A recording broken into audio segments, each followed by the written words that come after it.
Welcome to the Economic Rockstar Podcast with your host, Frank Conway, connecting brilliant minds in economics and finance. In this week's episode of the Economic Rockstar Podcast, I speak with Jeffrey Miron, Professor of Economics at Harvard University. We talk about libertarianism in economics, why drugs should be legalized, prostitution, the role of government, free markets, sprinkled with a bit of Genghis Khan and Keith Richards from the Rolling Stones. You can check out the show notes, links and resources mentioned in this episode at economicrockstar.com/Jeffrey Miron. That's JEFFREYMIRON. Again, I always appreciate you tuning in and pressing that play button. And if you're new to the show, why not check out some of the back catalogue that I have at economicrockstar.com/podcasts. Enjoy and thanks for listening. Economic Rockstar is a free podcast that does not exclude anyone from listening as long as they have a device to listen, download or stream. I have many listeners from all parts of the world, and I truly am pleased to know that the Economic Rockstar podcast unites all of you through the common theme of economics. I strive to commit to releasing an episode each week and aim to develop Economic Rockstar into much more than just a podcast. Patreon is a platform that gives you, the listener of the Economic Rockstar podcast, the opportunity to express your appreciation of the show by committing a financial reward for as little as $1 a month. Patreon allows me, the creator of the Economic Rockstar podcast, to be rewarded and paid by you so I can continue with the running costs of the show and to reinvest and expand the podcast into other platforms or mediums in the future. To find out more on how you can help the Economic Rockstar podcast and have your name added to the supporters list on my website, please check out my Patreon page at patreon.com/Economic Rockstar or visit the supporters page on the Economic Rockstar website. Libertarians think the government should be reducing its role pretty much across the board in economic issues, social issues, foreign policy issues. Most of the things that were happening on Silk Road should be legal. So then much of the issue about the websites, the dark web, becomes irrelevant. There might still be a dark web. There may be different parts of the web that have different kinds of security that let some people in and not others, whatever, for privacy reasons. But my view is that's their business, not the government's business. Hi, Frank Conway here, and you're listening to the Economic Rockstar podcast. I am so honoured to have Professor Jeffrey Miron join me today. Hi, Jeffrey. Welcome to the show. Thank you for having me. It's great to be here. Jeffrey Miron is a senior lecturer and director of undergraduate studies in the Department of Economics at Harvard University, as well as the director of economic studies and senior fellow at the Cato Institute. His field of expertise is the economics of libertarianism. He has advocated for many libertarian policies, including legalizing all drugs and allowing failing banks to go bankrupt. He has written 4 books, including Drug War Crimes, The Consequences of Prohibition, and Libertarianism from A to Z. Jeffrey received his PhD from MIT. Jeffrey, I'd love to find out, going back to the earlier days, how you got interested initially in economics and how that evolved into the work that you do today. I got interested in economics kind of by accident when I started college. At Swarthmore, a small college in Pennsylvania. They had distribution requirements. You had to take 2 social science courses, 2 hard science courses, 2 humanities courses, or something like that. At the time, I was planning to be a French major in college and to go to law school, but I took economics as part of the distribution requirements for social science, and I realized that I really liked it. And over the next several years, I gradually just kept taking more and more and decided that that's what I wanted to do rather than go to law school. So that led me to economics. I didn't really become a libertarian or be interested in libertarian aspects using economics until much, much later. And that was also sort of dumb luck. I was a visitor at a local research institute, the National Bureau of Economics Research, that had decided to think about doing a project on the economics of illegal drugs. And I sat in on one of those organization sessions, discussion sessions, and got curious about the question of why we make drugs illegal, why we let alcohol be legal, tobacco be legal, but marijuana not legal, for example. And as I started to do more research and think about it, I came to the view that we probably had it mixed up, and that we should at minimum be consistent across all those substances, and that the best policy was almost certainly to legalize them all rather than to criminalize them. I've had a couple of economists on this podcast over the last number of years, and they're libertarian under, heart and sleeve, and they integrate their perspectives and how they view how society or the economy should be in terms of those type of principles. And as a reminder, could you tell me what is a libertarian, or how would you classify yourself in that field, in that regard? Sure. So libertarians very, very roughly come in two flavors. Philosophical libertarians, who start from the view that government policy should respect individual liberty, individual rights, that most policies do infringe on rights, and therefore a large range of current policies are undesirable.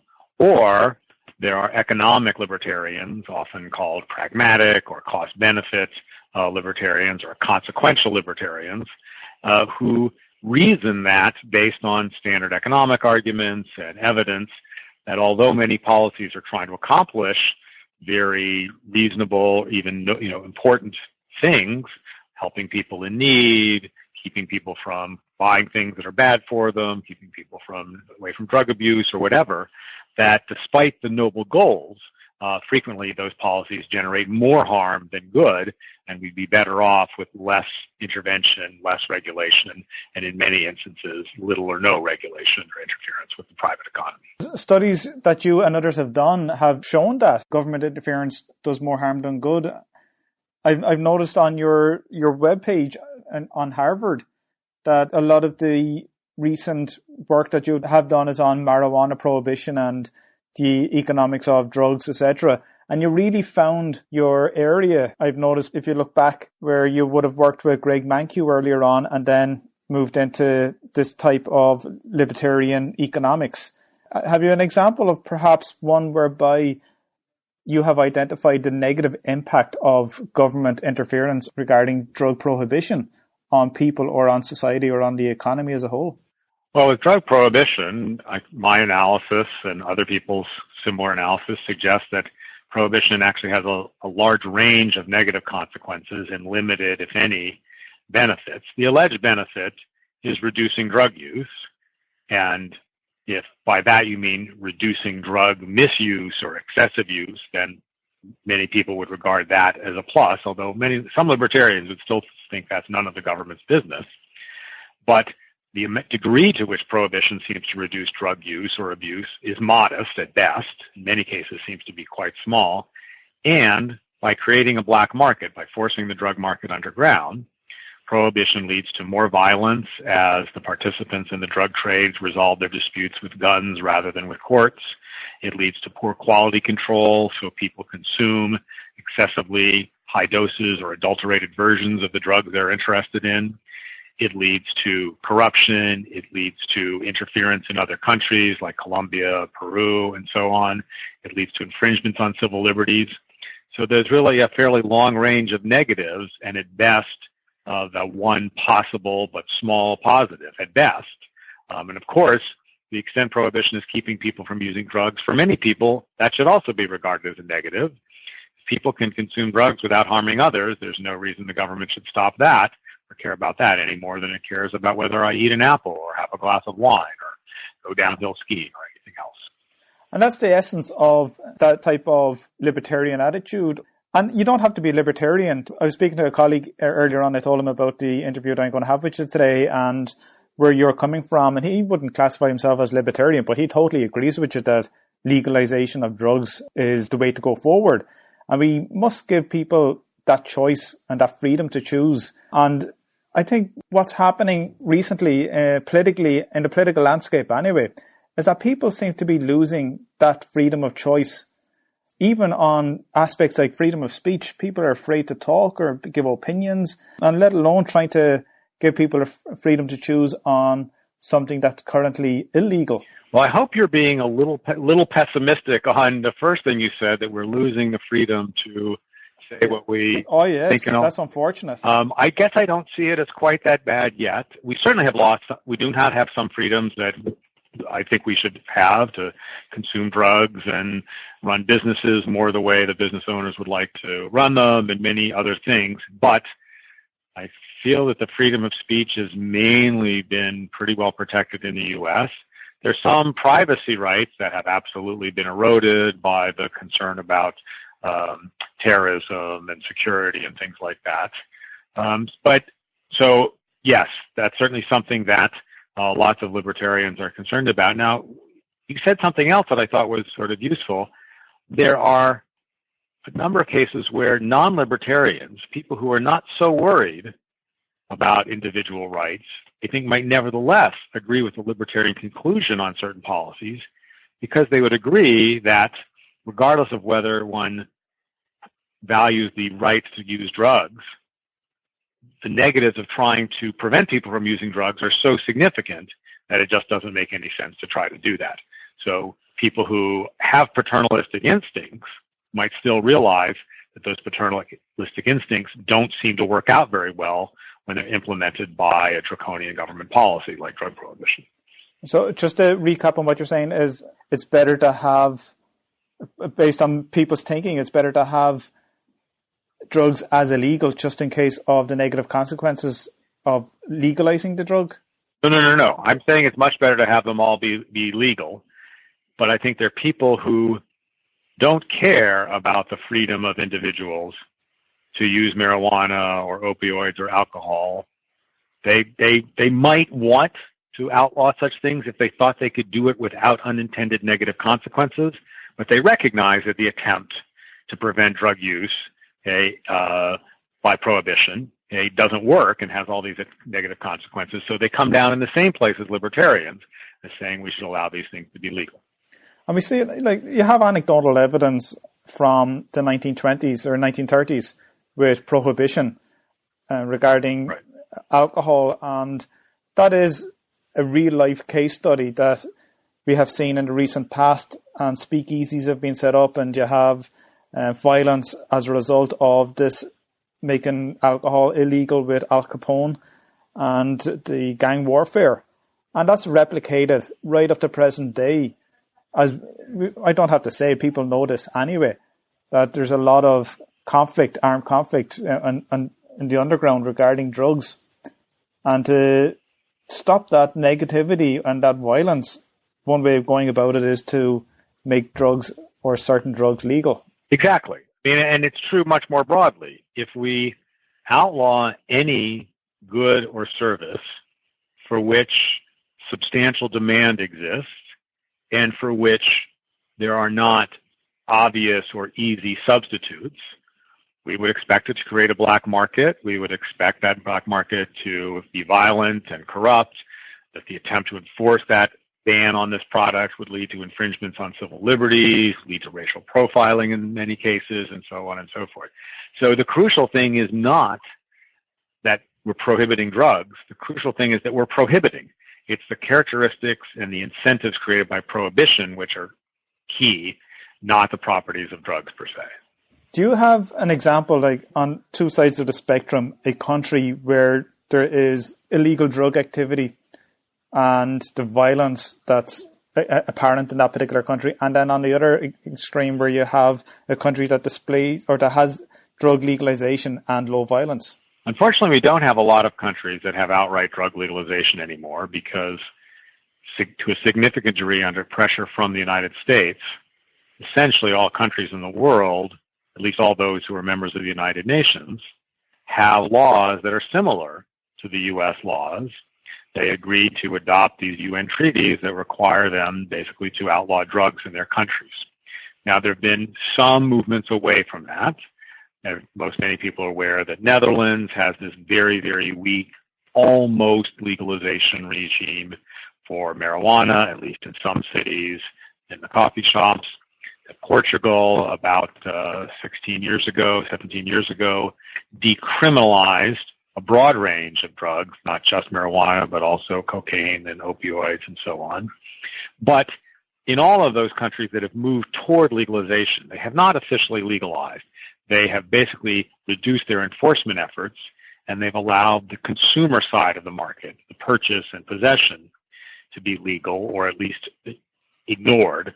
But the supply side, the production and transportation distribution, still remains illegal. So they're not perfect experiments or perfect comparisons. Also, whenever you want to illustrate some proposition in the way that you suggested, one can often cherry pick just the right countries that make almost any correlation appear in the data. So ideally, we would look across the whole breadth of countries, not just give anecdotes. But to illustrate the basic point you're raising, Portugal has seen no increase in violence when it legalized drugs. It started with relatively low violence, but if anything, it's gone down. Its drug use rates have been similar or lower in some instances. Its incidence of overdoses from opioids has declined substantially over the period since it decriminalized opioids and other drugs. So everything that's happened in Portugal is consistent with the libertarian view that legalizing will not have any negative effects, will mainly have positive effects. Other things are reducing the spread of HIV. When it's hard to get opioids, people tend to inject them, and they sometimes share dirty needles. So the incidence of HIV has also declined in Portugal. If we look more broadly, Western Europe as a whole enforces its drug prohibition laws substantially less vigorously than the United States, and Europe overall is substantially less violent than the United States. Now, of course, we need to control for a lot of other things before one could draw a strong conclusion, but that also illustrates the libertarian position. And then some other countries in the other direction, places like Colombia and Peru, which were fighting desperately to suppress the cocaine trade, and more generally certain other parts of Latin America, and had much, much higher violence rates in the United States. So that, again, many factors go into that, but those data are consistent with the claim that vigorous enforcement of prohibition is a crucial factor in generating violence. What would the budgetary implications be then for a government if they decided to legalize or reduce the prohibition on drugs? Obviously, with a black market economy, they're missing out on tax revenue if that's going to be an issue. Exactly. So any country or state, in some instances, that legalizes has the opportunity to impose standard taxes on the now legalized drug trade, income taxes, Social Security taxes, sales taxes, and so on. And that has happened quite explicitly in some of the states that have legalized marijuana in the United States. The magnitude of those tax revenues are not utterly trivial, but they're not humongous. The main thing to recognize is that the marijuana industry, say, or the illegal drug industry more broadly, is still only a teeny part of the overall economy. So occasionally people get a little over enthusiastic that somehow legalization will sort of solve all our budget deficit problems in a broad sense. And that's just sort of silly. That's a humongous exaggeration. It makes some difference, and it's one reason to legalize, to be able to tax that industry in the same way every other industry is taxed, to the extent that we need taxes. But I emphasize the other benefits of prohibition much more strongly than the budgetary revenues or the reductions in police expenditures, because I think the first order effect of legalizing is to allow people who want to use drugs to be able to do so without worrying about being arrested, without being hassled by the government, to do so in a way they know the quality of the drugs that they're purchasing, so they're not accidentally poisoned. And then the reductions in violence, which benefit everyone in society. There are reductions in racial profiling and things like that. So I would put the budgetary benefits as, benefit number, 8, 9, or 10 on the top 10 benefits of legalization. It's something, but it's not the most important part. Some measures of gross domestic product, which some argue isn't a great measure anyway to track the productivity of an economy. But I think it's the UK that have recently included drug activity in their measure of GDP. I could be wrong with that. No, that could be right. Yeah, I think it's right, yeah. So, but again, we should recognize that it's a positive thing that we're measuring GDP more accurately, but it's not as though that additional GDP that arises from counting the drug trade wasn't there before. Most of that GDP was already there. It was just not being counted. So we're not actually producing more stuff. We're just more accurately measuring how much we're counting. That's not the same as if we actually created more wealth by legalizing the trade. We're just recognizing some of the wealth we already had. Same thing with employment.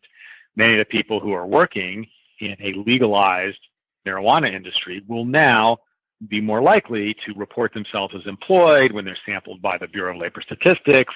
They will be more likely to pay Social Security taxes and all those sorts of things. So they will show up in the official economy. But they were actually already employed doing something productive that was the market valued, even when they were working in the underground economy. Is there an economist from a number of decades back, even the early 20th century, who would have written about drug legalization or even alcohol prohibition and its effect on the economy? And whether we could, if someone was to do some research on this, what models or what theories or perhaps what economists, if you wanted to go back from a historical perspective, would you be aware of that could be brought into this type of discussion? Well, I can give you a couple of examples related to alcohol prohibition. Interestingly, one of them, an economist named Irving Fisher, who's at Yale for a long, long time, very famous economist, incredibly distinguished economist, but as it happens, an ardent advocate of alcohol prohibition. He happened to, I believe, be a vegetarian, sort of a health fanatic, and he was really concerned about alcohol's health benefits. And so he actually thought that the economy would boom as a result of outlawing alcohol. His view didn't look so bad for the first 8 or 9 years of alcohol prohibition in the U.S., because the period from 1920 through 29, alcohol prohibition went into effect in 1920. So for the next 9-10 years, the economy did grow overall at a fairly solid rate. But then his view was somewhat discredited by the Great Depression, which started in 1929 and the downturn until 1933. So that was one reason, in fact, that alcohol prohibition ended up being repealed. The claim that it would guarantee prosperity looked good for about 9 years, and then all of a sudden didn't look good at all, and that sort of changed in people's minds. The other economist I would point to who commented on alcohol prohibition wrote an incredibly thoughtful, detailed book documenting the magnitude to which alcohol prohibition had reduced alcohol use and pointing out many of the arguments about how prohibition could have these unintended consequences, was named Clark Warburton. And he was very much a critic of alcohol prohibition and made arguments very similar to the ones that Milton Friedman made much later about the drug wars, and that I have been making more recently, and other libertarian-leaning economists have been making in recent years. What would the role of government be, or does that even matter? I know the governments have a role at the moment in terms of making decisions and influencing the market. And one of the beliefs, or one of the, I wouldn't say doctrines or anything like that, of a libertarian, and correct me if I'm wrong, is the reduction of government interference or the role of government. And is this one way of removing that role and allowing them to concentrate on other aspects of the economy or the political economy, or allowing the markets to freely operate without that government interference? Sorry, are you saying if government got out of the drug prohibition business? Yes. I guess there's some risk that if it stopped focusing on that, it would focus more on other things, which then libertarians would have sort of a mixed reaction to, because libertarians think the government should be reducing its role pretty much across the board in economic issues, social issues, foreign policy issues. Is this one? Yeah, sorry. Go ahead. Oh, no, I was just saying that your discussion or other people's discussions on drug prohibition, would this be, it's a very contentious issue and something that could be going on for numerous decades, even though we're seeing some move in terms of marijuana, the legalization of marijuana, or even the decriminalization of it. Is this the low-hanging fruit for people in this type of economics field to look at reducing the role of government in the drugs market? And then what next after this, if this was to happen? Well, I don't have a strong view about the political economy of trying to move toward more libertarian government to reduce the size and scope of government. I tend to think that a lot of things feel difficult to change until all of a sudden they're not, and happens from time to time. I don't think people would have predicted in 1968 that Nixon was going to go to China in 1970, and that would unleash a gradual, evolution of the relationship between the U.S. and China. I don't think in as early as, say, late as 1996, a Democratic president, Bill Clinton, and a Democratic Congress, as well as most Republicans, voted for the Defense of Marriage Act, which tried to restrict gay marriage and basically outlaw it throughout the country. And yet, it was only about 20 years later that the Supreme Court ruled that all states had to supply marriage to gay couples, period, and repealed the other parts of, and overruled other parts of DOMA. So I think libertarians kind of focus on all the issues that are important to them: reducing the government's role in national defense, invading few, if any, countries, occupying few, if any, countries, getting government out of social issues such as marriage, drugs, things like that, opening borders to both people and goods via immigration and trade, scaling back much existing economic regulation, not necessarily all. Of course, some regulation is well grounded in trying to correct externalities like pollution, but some of it is not well motivated by good economics and is probably excessive. And sometimes we have a few successes, and sometimes, much of the times, we end up frustrated, but just got to keep pushing on all fronts. And maybe as more things moved in our direction, if that were to happen, it would start to paint a more consistent picture, and you'd get some convergence on the idea that less government is better. But that's kind of a hope. That's not really a prediction. Jeffrey, in one of your books, Libertarianism from A to Z, you mentioned in the opening of the book that you were a visiting professor or visiting scholar at Harvard University, and you were asked to come up with a course that you could teach based on what you're more into or what you personally like that relates to economics. And you came up with a libertarian perspective on economic and social policy, a course on that. I know we've touched on aspects of it, but I'd love to know what kind of content was in it, or what was the underlying themes, or how you might have related it, or even what level it was pitched at. Sure. So part of the background for that course is that I had started in about 1990 doing research and some more popular writing about drug legalization. And at some point after I'd published some things on that, a friend said something like, "I read your piece on drug legalization. I agree with you, but I hope you're not one of those nuts who also thinks that guns should be legal." And I thought about that statement and came away thinking, in my judgment, many of the arguments that would justify that say drugs should be legal also say that guns should be legal, because the economics of it are very similar. If you ban anything for which there's demand, you create black markets and bad things happen, and you lower the welfare of the people who think they benefit from owning those guns, and so on. Now, the two cases are not identical.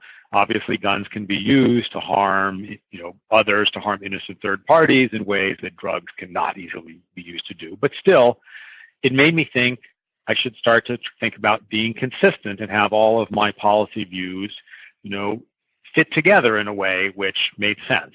I grew up in a very sort of liberal-leaning Democratic family, and that was sort of my gut instinct for a long time. But economics had nudged me to have more faith in markets, to worry about unintended consequences, to think about costs and benefits more broadly. And so I had been also writing more op-eds for a local paper and realizing my views tended to be somewhat skeptical of government generally. So then when I did this visit at Harvard and was told I could create a course about anything I wanted, I thought it would be interesting to go through all of the major policy issues and try to think systematically, what is the standard economics argument for having this policy? Are those arguments convincing? And what are the unintended consequences? What are the full range of costs, both tangible and less tangible, of these interventions? And is there a consistent view that comes down on the small government side? Or is the right view actually more sort of nuanced, that we need big government in some areas and smaller government in other areas? So I went through the course covers. Of course, it's an economics course. There's very little discussion of the philosophical aspects of libertarianism. It comes up once in a while, but it's not the main focus. The readings are all readings in economic journals. of journal papers that have research about key empirical issues related to the libertarian arguments. And we discuss drug policy and marriage policy, discrimination policies, foreign policy, healthcare policy, redistribution, antitrust policy, campaign finance regulation, it's sort of all the big policy issues, and discuss for each of them. What is the standard argument made for this policy? Is it convincing? What are the negatives that people are not talking about? And how could one reasonably come down on the small government side? So that's the nature of that course. And it's pitched at anybody who's taken Economics 10, the Principles of Economics course at Harvard. I'd say about 2/3 of the students typically are economics majors, and another third are scattered throughout the various majors available. It's a type of module that a student would have to, well, not necessarily have to, but maybe be aware of critical thinking, being able to have that idea to write very well, to discuss points. And I'm sure you welcome a lot of open discussion within those classes in order to have that openness in terms of, and that allows for understanding across the group who sit in the class. Would that be something you look for, or there wouldn't necessarily be any prerequisites except for some economics that you would have done? The class has ended up being very, very large, and so I don't do any systematic kind of screen to try to guarantee that there is a diversity of views, but it's large enough. I certainly do have a diversity of views from the students. That said, I think that the set of students that chooses to take the course tends to lean in the direction of students who have some sympathy for a libertarian view, or for at least for a non-liberal view. I get certainly some students who are conservatives, not libertarian, and of course there's some overlap, but there's some issues on which libertarians and conservatives differ quite substantially. And so many of my most heated arguments are actually not with liberals, but with the conservatives who take the class, who don't like libertarian view on foreign policy, for example. Some conservatives are very negative about allowing more legal immigration, and so on. So it makes it quite interesting. And absolutely, having these discussions, debates, arguments with the students is what makes the course fun. In another podcast episode, The Economics of Sex, with Marina Adshade, she has a module that she teaches this to students. Mm-hmm. And you also look at the prostitution side of it as well, and the legalization of it. Right. Now, I was listening to another podcaster. I'm not sure if you heard of Tim Ferriss, the Tim Ferriss Show, and he's had a sex worker on it named Alice Little, and she works for a legal brothel in Nevada called the Moonlight Bunny Ranch. Right. And I wasn't aware that there was such a thing like that, legal brothels in the US. But she has shown, and she does touch on economic themes within her interview. And there's a lot of health benefits, protection for the customer and the client, or the customer and the worker.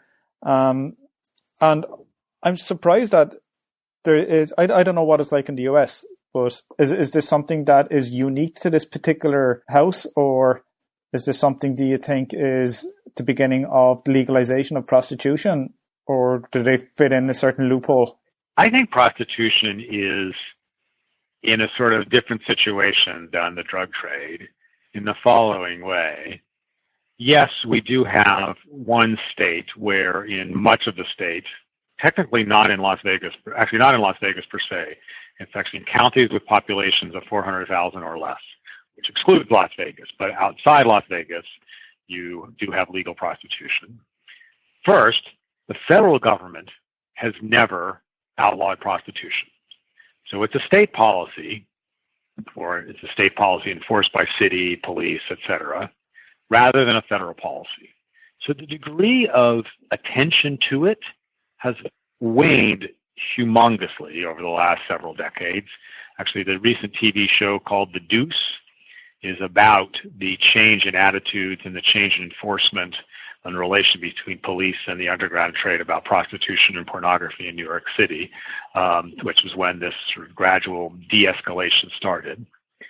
Second, there are so many ways that people can evade the restrictions on prostitution that have grown because of cell phones and pagers and so on. So the street trade has declined substantially, and the signing up of clients via matching customers and clients, prostitutes via Facebook or I'm blanking on the Craigslist and things like that, has kept it so far out of sight of the police that they couldn't even begin to enforce the ban, even if they wanted to. That said, there does not seem to be much movement to officially repeal the laws in other parts of the country.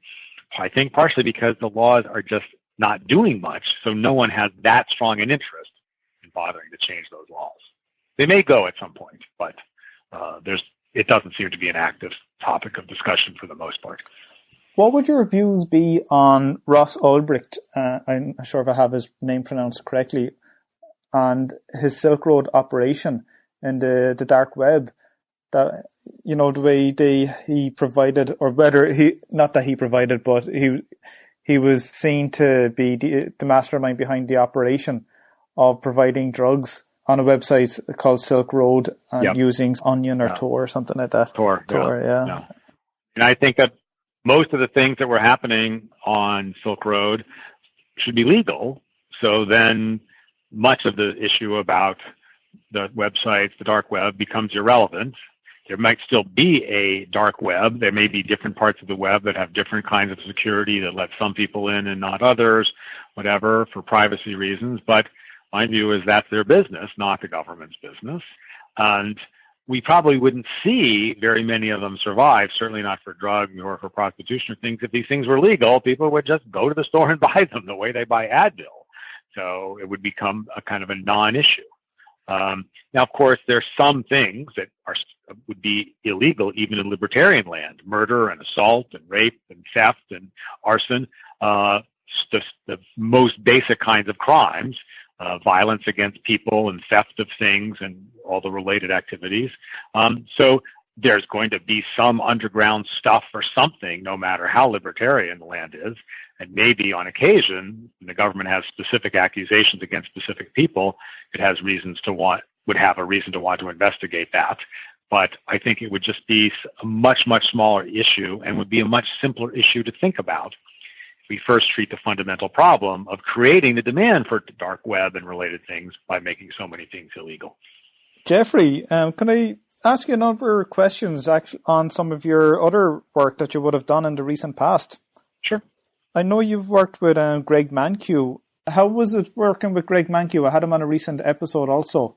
He seems to be a great guy. Greg is a great guy. I've been friends with Greg since approximately 1980, 81, when we were in graduate school together, and got to chatting a couple of years later about some economics topics. So we wrote a bunch of papers together. We live not that far apart in a suburb of Boston, and he's upstairs from me in the building, and I see him once or twice a week, most weeks, except in the summer when he's out in his Cape house. And yeah, he's one of my best friends and best colleagues, and I have nothing but good things to say.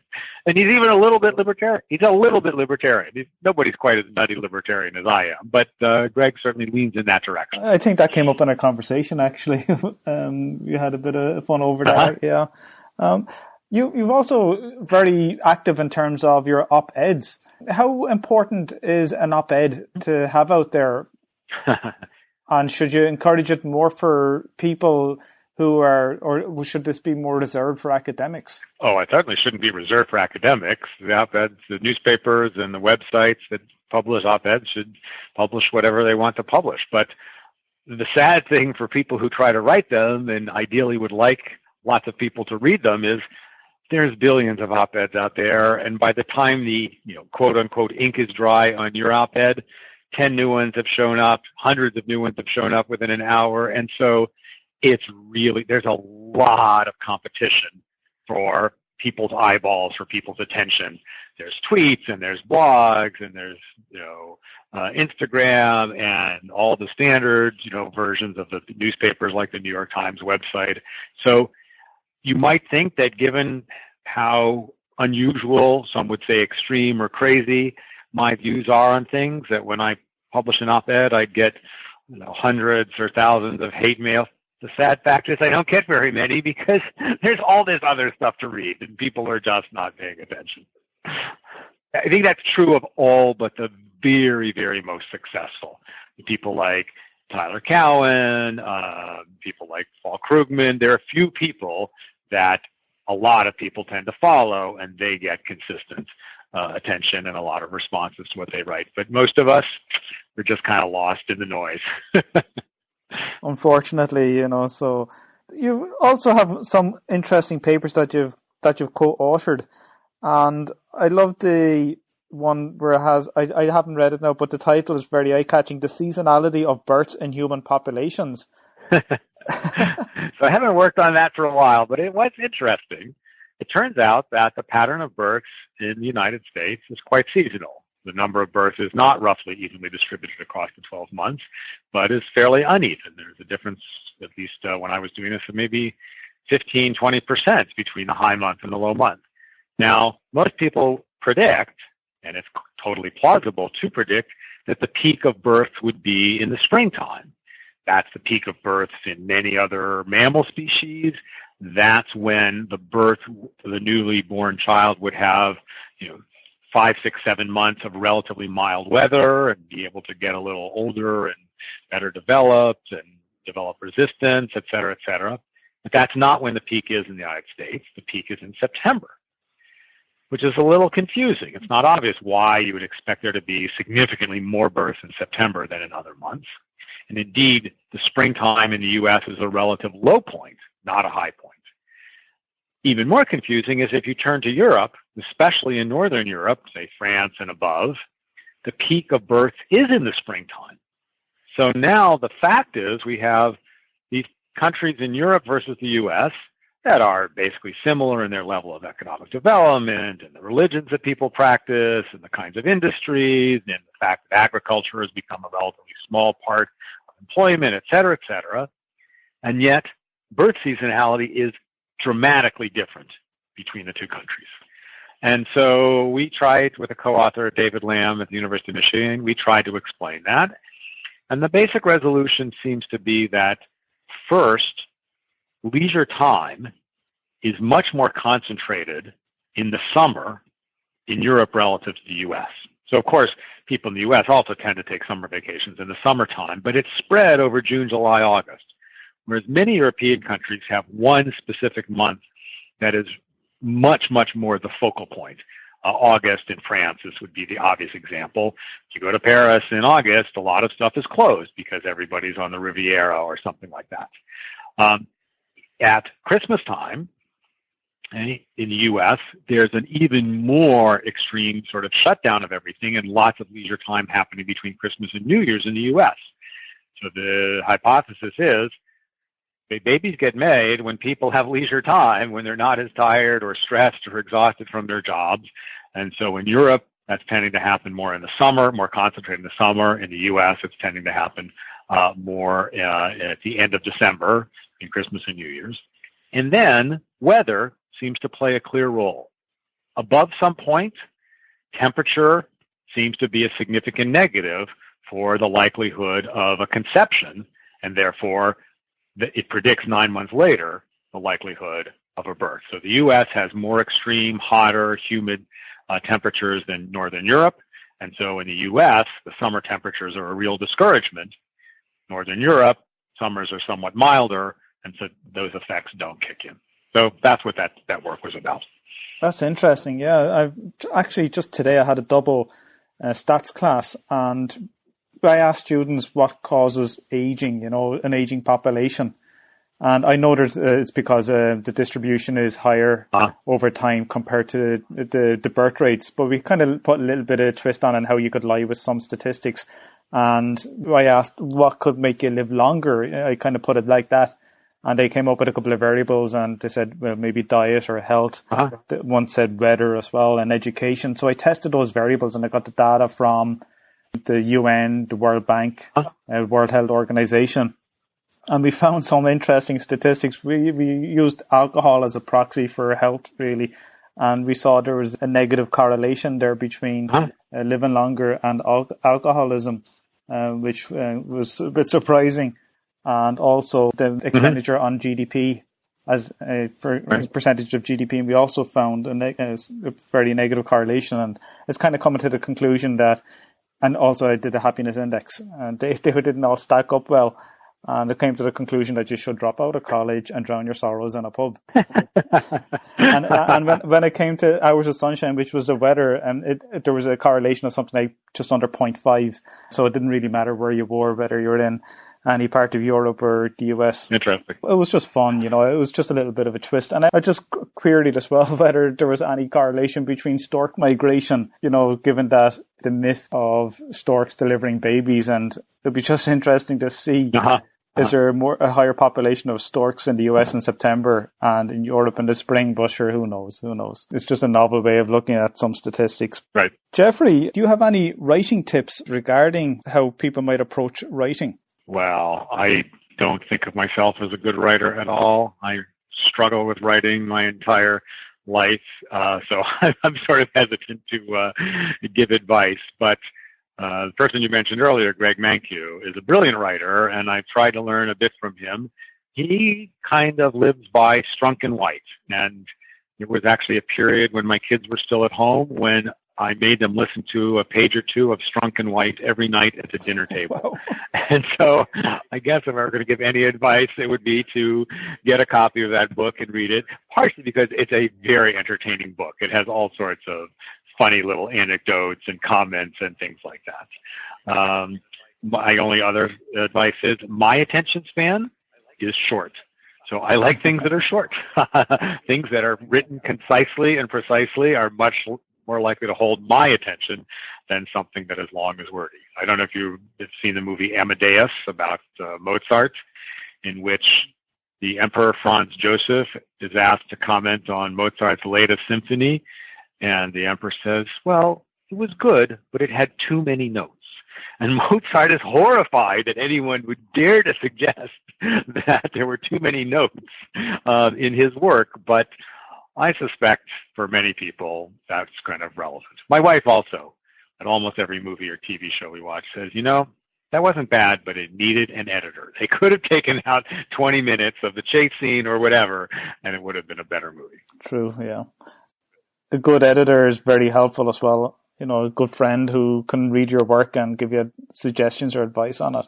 Oh, absolutely. Getting other people to read your work and telling you what made sense or was confusing or whatever, that's also useful. In particular, people who are not necessarily interested in your topic or in your area. So I just had a meeting in my role as director of undergraduate studies with our thesis writers who are about a month away from turning in their theses.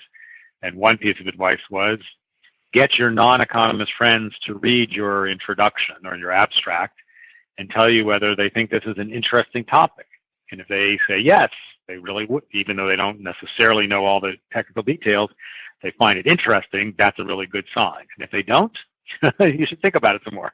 I'm actually reading on Writing Well by Sisner, and he actually suggested that keep it simple and re-edit and reread, and if you can remove and take things out, well, that's what you need to do, and remove all that clutter. And I suppose it's a book that I can't say that I'd recommend it because I'm only beginning it, but it seems to be a really good read on writing well. Something that someone else would recommend with Strunk and White's book. Right. Absolutely. Just a couple of general questions then, Jeffrey, if you wouldn't mind me asking you. Sure. If you could time travel in the DeLorean, what era would you go back to? Who would you like to meet and what would you like to discuss with them? Okay, so if I do this time travel, I don't actually have to live in any earlier era, do I? Because if you ask me in what era I would like to live, I would say now, because technology is better than it's ever been. For the most part, the amount of freedom across the world is greater than it's ever been. The number of interesting restaurants, the number of interesting books, the number of good golf courses, everything is better than it's ever been. So why would one want to live in some earlier era? Now, if I'm only going back to talk to someone interesting, then that's fine. I would love to talk to Adam Smith. I mean, how could I not, given my training and background and career? Who else? That's an interesting question. I'd like to talk to Jane Austen, the author of all those great novels. That'd be interesting table. And I think that would be interesting. And I'd like to talk to Genghis Khan. I don't know if you've read the biography of Genghis Khan that's widely available. Oh. It's just fascinating. He must have been just extraordinarily smart. I don't know if he was interesting, but the innovations in warfare, even though for a purpose we wouldn't necessarily want to promote or endorse, but nevertheless, the technological and strategic innovations relative to today were just amazing. The degree of the world that he was able to conquer, even, again, I'm not praising the goal or the outcome, but it still is amazingly impressive that anyone would be able to do that. If I could have one person who's still alive, it would be Keith Richards of the Rolling Stones. His biography is one of the best books I've read in a long, long, long time. He just had a fascinating, interesting life. Seems like an incredibly interesting person. I suppose if you could put all them together and bring it to the present day and sit in that room where you are right now, what would you be telling them about that is so fascinating? What would you be showing off? Well, I would certainly be interested to talk to Adam Smith about how things he wrote over 200 years ago routinely make their ways into economics articles today, that his insights have stood the test of time in, to an incredible degree.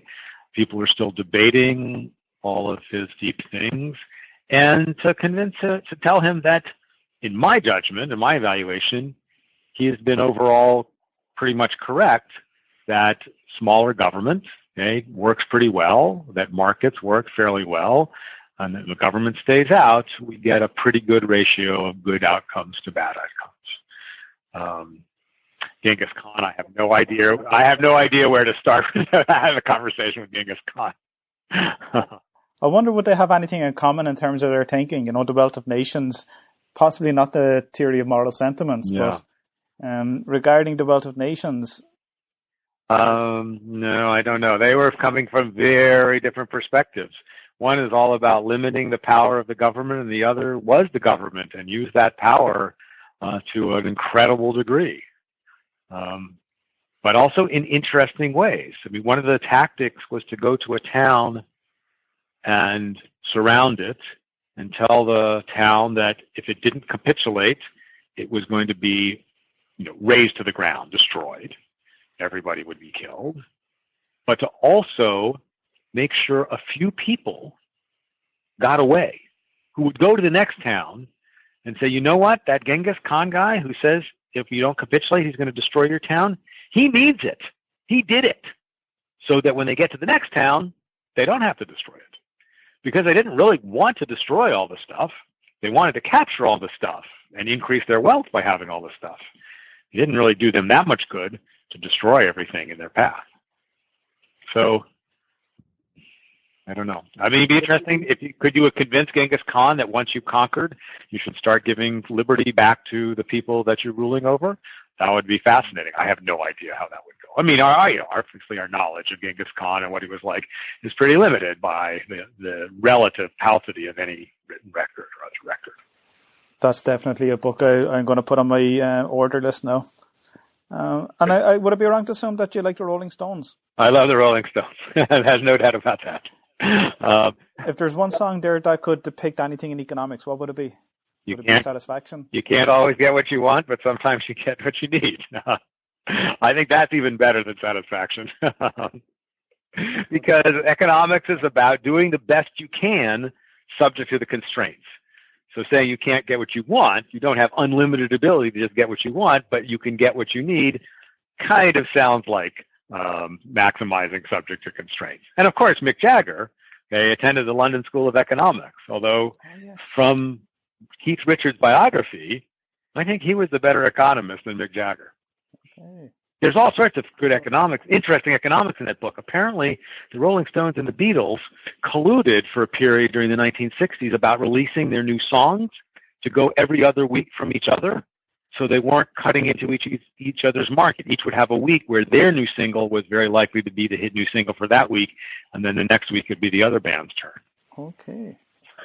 I think that's happening. Pretty cool. Yeah, that kind of happens in the UK and Ireland anyway with the X Factor. And because bigger artists know the chances are they're not going to get the number one, they release their songs earlier and just handing it over effectively to the X Factor winner to pretty much get that number one slot.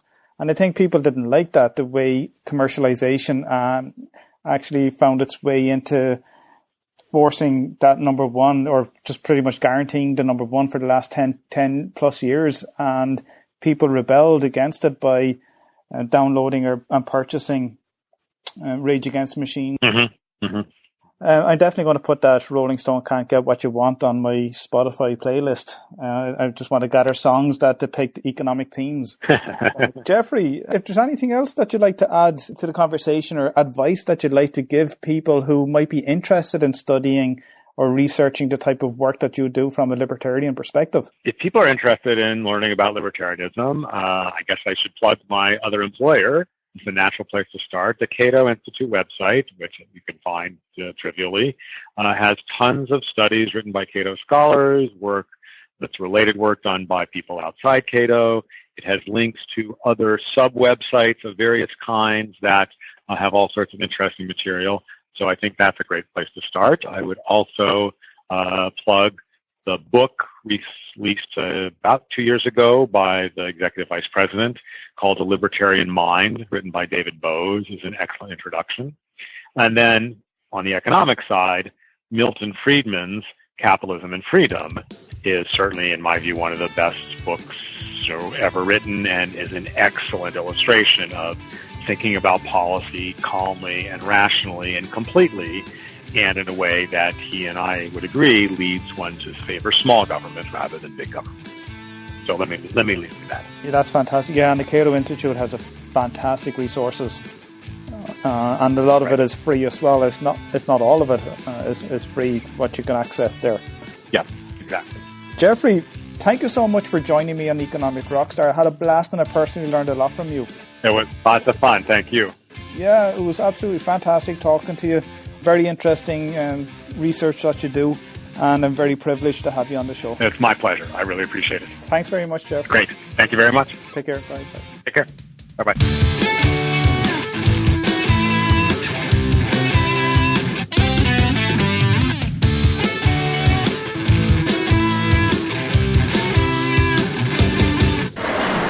If you enjoyed this podcast, why not leave some feedback or comments on the show notes page on economicrockstar.com, where you can also sign up and be a member of the Economic Rockstar community. If you're listening to this episode on iTunes or Stitcher Radio, I would love to have some feedback and for you to leave an honest rating and review, as this will help with the rankings of the show so that more people can find it. If you're listening on the website economicrockstar.com, make sure you check out the back catalogue of all previous episodes and interviews with some amazing professors and authors at economicrockstar.com/podcasts. Thanks for listening, and I really appreciate your loyal support. I know how much you love audio, so why not get a free audiobook with Economic Rockstar today? I've teamed up with audiobooks.com to bring you this amazing offer. Visit audiobooks.com/rockstar to download your free audiobook now.